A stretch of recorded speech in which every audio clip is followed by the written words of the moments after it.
சுல்தான், பொண்ணை பார்த்தாச்சா? எல்லாம் ஓகே தானே? ம். போட்டோ விட நேர்ல ரொம்பவே அழகா இருக்கா. இவனுங்க கிட்ட இருந்து இப்ப எப்படி தப்பிக்கிறதுனே தெரியலையே. சுல்தான், இனி 50 லட்சம் தரணும்னு நீங்க ஒரு வார்த்தையை யூஸ் பண்ணக்கூடாது. எல்லாமே கரெக்டா பத்திரத்துல ரெடி பண்ணி சைன் வாங்கிருங்க. அதே மாதிரியே ஒரு பொருள் என்கிட்ட வந்துடுச்சுன்னா அது கண்டிப்பா திரும்பவும் வராது. அதையும் நான் உங்களுக்கு சொல்லிக்கிறேன். என் தங்கச்சி அப்படின்ற பாசத்துல எல்லாம் திரும்ப வந்துட மாட்டீங்களே. ஐயோ, நீங்க வேற அண்ணா, இவளையெல்லாம் தங்கச்சின்னு வேற ஏத்துக்குவேனா? மனுஷ இனத்திலேயே நான் சேர்த்துக்கிறது கிடையாது. நீங்க தங்கச்சின்னு ஏத்துக்கலானாலும் உங்க அப்பா ஒருவேளை பொண்ணுன்னு அங்கீகரிச்சுட்டு எல்லாம் தேடி வந்துட்டா கூட கொடுக்க மாட்டோம். அவர் எவ்வளவு பெரிய ஆளா வேணா இருக்கட்டும், ஆனா ஒரு பொருள் சுல்தான்ஜிக்கு சொந்தம் ஆயிடுச்சுன்னா திருப்பி உங்களுக்கு வராது. அதை மட்டும் நான் தெளிவா சொல்லிக்கிறேன். ஐயோ சுல்தான்ஜி, நாங்க அந்த மாதிரி எல்லாம் வரவே மாட்டோம். இன்ஃபேக்ட் சொல்ல போனா இவளுக்கு கேக்குறதுக்கும் ஒருத்தர் கூட இல்ல. அட பாவிகளா, கேட்கறதுக்கு ஒருத்தரும் இல்லைன்னு தான் என்ன இப்படி ஆளாளுக்கு மாத்தி மாத்தி வித்துட்டு இருக்கீங்களா? நான் என்ன பொருளாடா? ஒரு மனுஷிடா, உயிரும் சதையும் உள்ள ஒரு பொண்ணுடா. உங்க வீட்டுல என்னடா பொண்ணுங்க இருக்காங்க? இது கூட புரியலையா? 50 லட்சத்துக்கும் எங்களுக்கும் எந்த சம்பந்தமும் இல்லை. இனிமே அதே மாதிரியே இந்த பொண்ணுக்கும் எங்களுக்கும் கூட எந்த சம்பந்தமும் இல்லை. நாங்க உங்களுக்கு தர வேண்டிய அந்த 50 லட்சமும் இதோட முடிஞ்சது. சரியா? வாடி செல்லும், கிளம்பலாமா?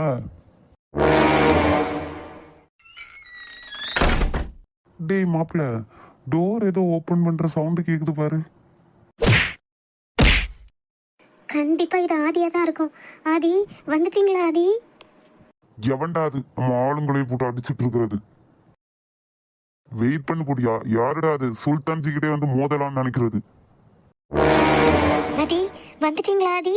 ப்ளீஸ் ஆதி, என்ன காப்பாத்துங்க ஆதி. பாருங்க ஆதி, இவங்க என்ன பண்றாங்கன்னு. எவன்டா இவன்? எவனே தெரியலையே. சுல்தான்ஜி, ரொம்ப நாள் அப்புறம் மீட் பண்றோம். என்ன தொழில்லாம் எப்படி நடந்துட்டு இருக்கு? ஐயோ ஆதி சார், நீங்களா? ஆபீஸ் விட்டா கிளம்பி ஹாஸ்டலுக்கு போனமான்னு இருக்கணும். அதை விட்டுக்கிட்டு நிறுத்து அழுவே. நான் தான் வந்துட்டேன்ல. மனசா ஒன்னதான் சொல்றேன், அழுவே ஸ்டாப் பண்ணு ஃபர்ஸ்ட்.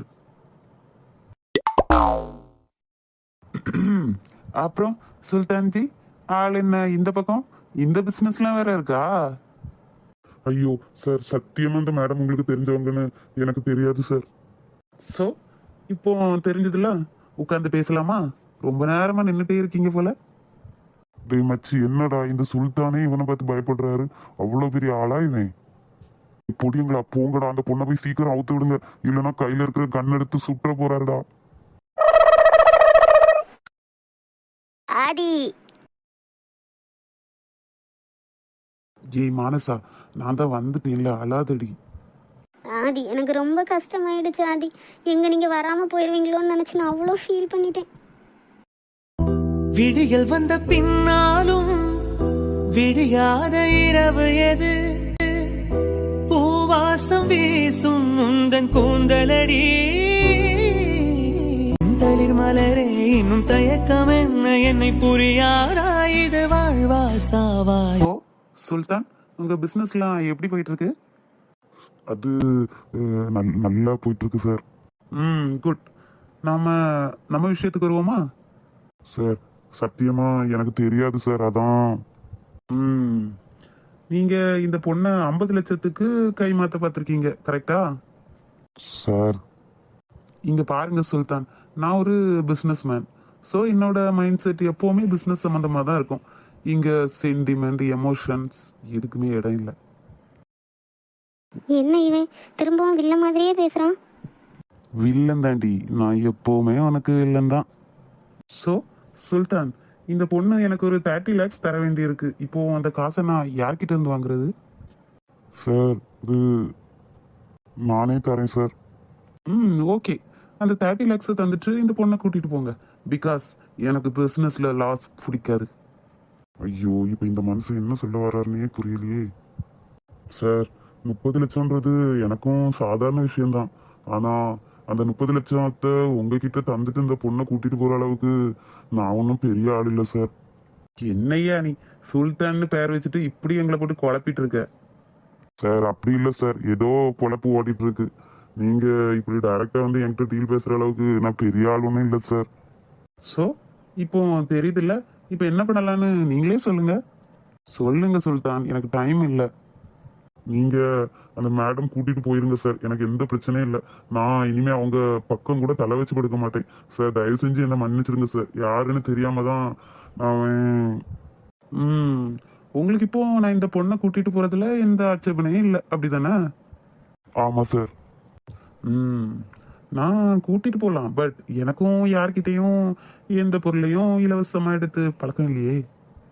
அதுக்கு என்ன பண்றது சார்? சரி, ஓகே, நாம ஒரு டீலுக்கு வந்துடலாம். நான் உங்களுக்கு அந்த 50 லட்சத்தை கொடுத்துடுறேன். வர்ஷினியையும் நான் கூட்டிட்டு போறேன், ஓகே? அப்புறம் அவ எனக்கு மட்டுமே சொந்தம். எனக்கு மட்டும்தான் சொந்தம். என்ன நினைச்சிட்டு இருக்கீங்க? இப்படி ஆளுக்கு என்ன சொந்தம் கொண்டாடுறதுக்கும் விற்கிறதுக்கு நான் என்ன பொம்மையா? இல்ல உயிர் இல்லாத ஏதாவது பொருளா? எனக்கும் உயிர் இருக்கு, மனசு இருக்கு. அவங்க என்னடானா இவனுக்கு 50 லட்சத்துக்கு என்ன தூக்கி கொடுக்குறாங்க, நீங்க என்னடானா இவங்கிட்ட இருந்து 50 லட்சம் கொடுத்து என்ன வாங்கிக்கிறீங்க? என்ன நினைச்சிட்டு இருக்கீங்க? சரி, உங்களுக்கு ஓகே தானே சுல்தான்?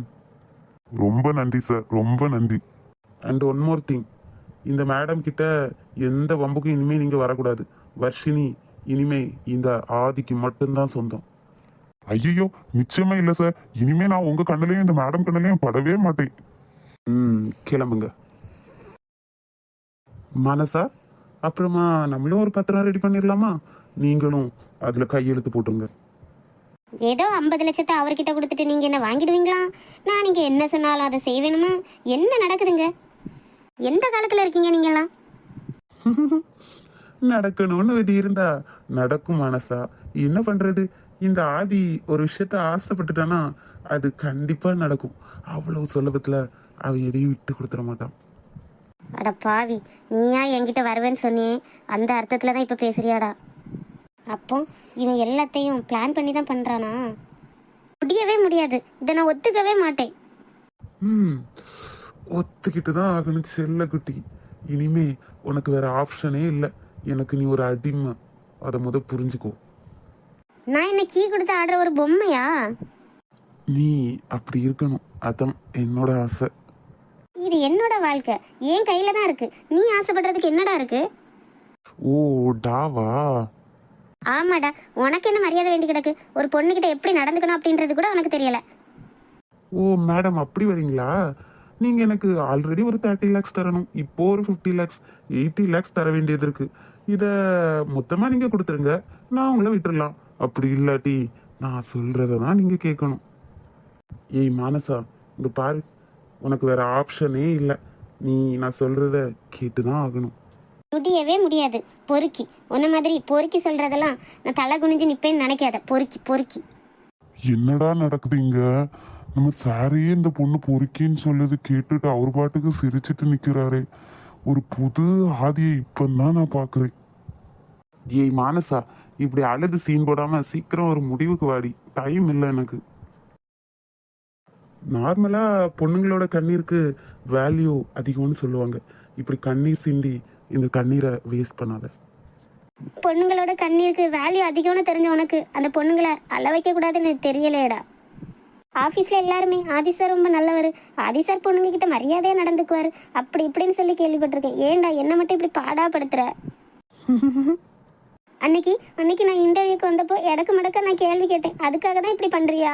நீ உன் தகுதிக்கெல்லாம் ஏன்டா அதையெல்லாம் மனசில் வச்சுட்டு இருக்க, இப்படி என்ன பாடாப்படுத்துற? ஐயோ காமெடி. என்ன செல்லக்குட்டி இப்படி விளையாட்டு பிள்ளையாவே இருக்கு. நான் ஒண்ணு அதையெல்லாம் காரணம் காட்டி இப்படி ஒண்ணு டார்ச்சர் பண்ற அளவுக்கு சின்ன பையன் ஒண்ணு இல்லடி. அப்புறம் எதுக்கு? ஆட என்னம்மா நீ வேற, என்ன ஒரு வில்லனா நீ பார்த்திருந்தா கூட வில்லனுக்கு தகுந்த மாதிரி ஒரு காரணத்தை நீ நினைச்சு வச்சுக்க வேண்டாமா? இந்த மாதிரி ஒரு மொக்க ரீசனுக்காக எல்லாம் ஒரு பொண்ணுகிட்ட வந்து பழி வாங்குற அளவுக்கு நான் தகுதி கெட்டு போயிடல, சரியா? நீ அப்படி தானடா பண்றா பொறுக்கி. ஜித்தன், நீ கார் கிட்ட போய் வெயிட் பண்ணு. Okay pass. ஏய் இங்க பாரு, எப்பவுமே நான் சிரிச்சுட்டே இருக்க மாட்டேன். இன்னொரு தடவை என்ன பொறுக்கின்னு சொன்ன, பொறுக்கி என்ன பண்ணுவான்னு காட்டிடும் பார்த்துக்கோ. எனக்கு ஒரு வாரம் டைம் வேணும். ஓ, ஒரு வாரம் டைம் கொடுத்தா அந்த 80 லட்சத்தையும் மேடம் கொடுத்துருவீங்க, அப்படிதானே? 80 லட்சத்தை கொடுக்குற அளவுக்கா நான் இருக்கேன். நான் ஒரு 20,000 திருப்பி கொடுக்க முடியலன்னு தானே அந்த துரோகி என்னை இப்படி வித்துட்டு போனான். அதனால தானே எனக்கு இந்த நிலைமை. அந்த நிலைமைக்கு காரணம் நீ தானே. நான் பட்ட கஷ்டத்துக்கெல்லாம் தினம் செத்து போயிருக்கணும். ஆனால் அம்மாவுக்கு பண்ணி கொடுத்த சத்தியத்துக்காக நான் இப்படி சாகாமலே செத்துட்ருக்கேன். இங்கே பாரு, உனக்கு என் மேலே என்ன கோவம் இருந்தாலும் பேசி தீர்த்துக்கலாம். நான் எப்போவாவது உன்னை இன்சல்ட் பண்ண மாதிரி பேசியிருக்கலாம். அதுக்காக ப்ளீஸ் என்னை மன்னிச்சிரு. இங்க பாரு மனசா, உன்கிட்ட எனக்கு இருக்கிற கோபம் நீ நினைச்சு பார்க்கறத விட அதிகமானது. அது எல்லாத்துக்கும் மேலானது. அது ஒரு பழைய கணக்கு. அந்த கணக்கை நான் அப்புறமா உனக்கு சொல்றேன். சரி, பழைய கணக்கோ புது கணக்கோ எப்படினாலும் என்ன உனக்கு பிடிக்காது தானே? ஆமா, பிடிக்காது. வேற எதுக்கு உன் கூடயே என்ன வச்சுக்கணும்னு நினைக்கிற? இப்படி வளன்னு பேசிட்டே இருந்த கன் எடுத்து ஷூட் பண்ணிட்டு போயிட்டே இருப்பேன் பார்த்துக்கோ. ப்ளீஸ் ப்ளீஸ் ப்ளீஸ், என்னை ஒரு வாட்டி சுட்டுறேன், நான் அப்படியே செத்து போயிடுறேன். ப்ளீஸ்டா. உன் வலி எனக்கு புரியதாண்டி செய்யுது. ஆனாலும் என் அப்பா உன் அம்மாவால இறந்துருக்காரு. நான் உன்னை பழித்திட்டே ஆகணுங்கிற எண்ணத்துல இருக்கேன். அப்படின்னா தான் என்னோட அப்பாவோட ஆத்மா கூட சாந்தி அடையும். ரொம்ப நேரம் நீ பேசினதை நான் கேட்டாச்சு. போதும், கிளம்பு, வா. ஐயோ மனசா, மனசா என்ன ஆச்சுடி உனக்கு? எப்படி இவ்வளவு பிளட் ஆச்சு? எழும்புடி. கண்ணுக்குள் நீதான், கண்ணீரில் நீதான், கண்மூடி பார்த்தான் நெஞ்சுக்குள் நீதான், நீதான். என்னானதோ ஏதானதோ